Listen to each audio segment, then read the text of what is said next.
क्या आप जानते हैं कि हर साल भवन में एक बहुत बड़ा और अद्भुत चमत्कार हुआ करता था। ये चमत्कार योम किपुर वाले दिन हुआ करता था, जब परमेश्वर इजरायलियों के पिछले गुजरे साल के सारे पाप क्षमा कर देता था। योम किपुर वाले दिन जब पाप क्षमा की रस्म को किया जाता था, तो उस समय 2 बकरों को लेकर आते थे। एक को परमेश्वर के भवन में कुर्बान कर दिया जाता था और दूसरे बकरे के सिर के ऊपर लाल रंग का धागा बांधकर उसे जंगल में छोड़ दिया जाता था। अब उस दूसरे बकरे को जंगल में छोड़ने से पहले महायाजक सारे इजरायलियों के पाप उस बकरे के ऊपर अंगीकार करता था, यानी कि सारे इजरायलियों के पाप उस बकरे के ऊपर लाद दिए जाते थे और फिर उसके सिर पर लाल रंग का धागा बांधकर उसे जंगल में छोड़ दिया जाता था। इसके बारे में आप लेवी व्यवस्था अध्याय 16 में पढ़ सकते हैं। अब यहूदियों के ग्रंथों में लिखा है कि इस रस्म के दौरान एक लाल रंग का धागा भवन के दरवाजे पर भी बांधा जाता था और जीवित बकरे को जंगल में ले जाकर उसे पहाड़ से नीचे गिरा दिया जाता। अब उस बकरे के मरने पर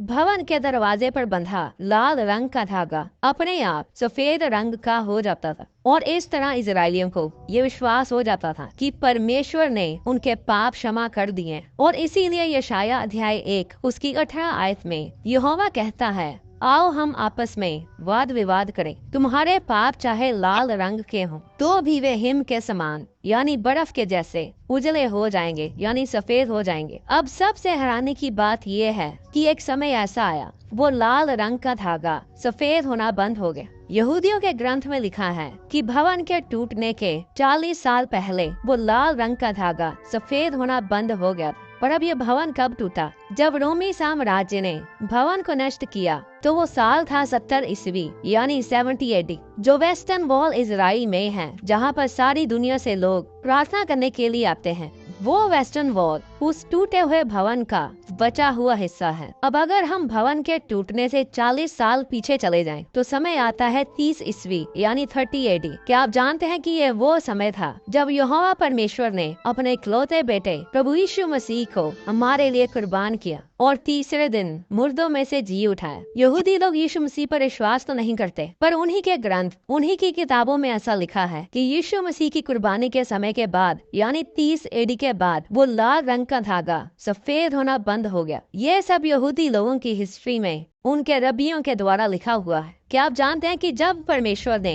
आदम और हवा को अदन की वाटिका से निकाला, तो परमेश्वर ने उस अदन की वाटिका के दरवाजों पर रखवाली करने के लिए स्वर्ग दूतों को नियुक्त किया, ताकि आदम कभी भी उस अदन की वाटिका में प्रवेश ना कर सके। वो अदन की वाटिका क्या थी? वो परमेश्वर की हजूरी थी। पापी आदम अब परमेश्वर की हजूरी में कभी भी प्रवेश नहीं कर सकता था। क्या आप जानते हैं कि जब मिलाप वाला तंबू बनाया गया और फिर बाद में जब परमेश्वर का भवन बनाया गया, तो जिस जगह पर परमेश्वर का वाचा का संदूक पड़ा होता था, जहाँ पर परमेश्वर की हजूरी हुआ करती थी, उस जगह में, उस परम पवित्र स्थान में किसी को भी जाने की आज्ञा नहीं थी। उस परम पवित्र स्थान को दूसरी जगह से अलग करने के लिए एक 4 इंच का मोटा पर्दा लगाया होता और उस पर्दे के ऊपर स्वर्ग दूतों की तस्वीरें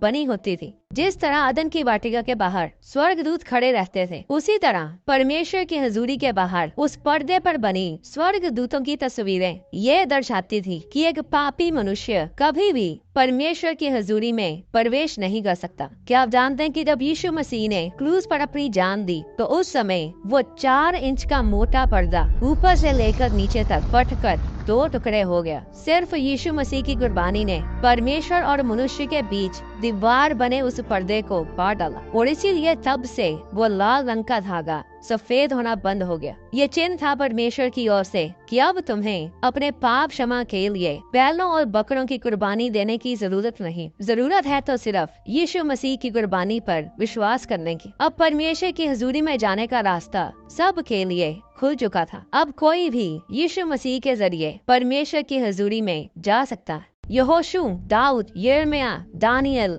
और यशाया जैसे बड़े बड़े परमेश्वर के दास कोई भी परमेश्वर की हजूरी में जा नहीं पाए। पुराने समय में सिर्फ महायाजक ही उस परम पवित्र स्थान में, जहाँ पर परमेश्वर की हजूरी होती थी, जा सकता था, और वो भी रोज नहीं, बल्कि साल में सिर्फ एक दिन, और वो दिन था योम किपुर वाला। दाऊद जैसा सामर्थी वर्शिपर परमेश्वर की हजूरी में जाने के लिए तरसता था, और दानियल जो कि दिन में 3 बार प्रार्थना करता था, वो भी परमेश्वर की हजूरी में जा नहीं सकता था, क्योंकि किसी को भी परमेश्वर की हजूरी में जाने की आज्ञा नहीं थी। पर यीशु मसीह की कुर्बानी के बाद आज हम वो कर सकते हैं जो दाऊद, अब्राहम और मूसा नहीं कर पाए। आज परमेश्वर की हजूरी में कोई भी जा सकता है, और साल में सिर्फ एक दिन नहीं, बल्कि हर रोज, हर समय, कभी भी आप परमेश्वर की हजूरी में जा सकते हैं। पर आज लोग इस मुफ्त में मिले गिफ्ट को, इस अनुग्रह को हल्के में लेते हैं, और वो परमेश्वर की इस बड़ी आशीष की कदर नहीं करते। जरा सोचिए कि जिस अनुग्रह के समय में हम जी रहे हैं, इस समय को देखने के लिए अब्राहम, मूसा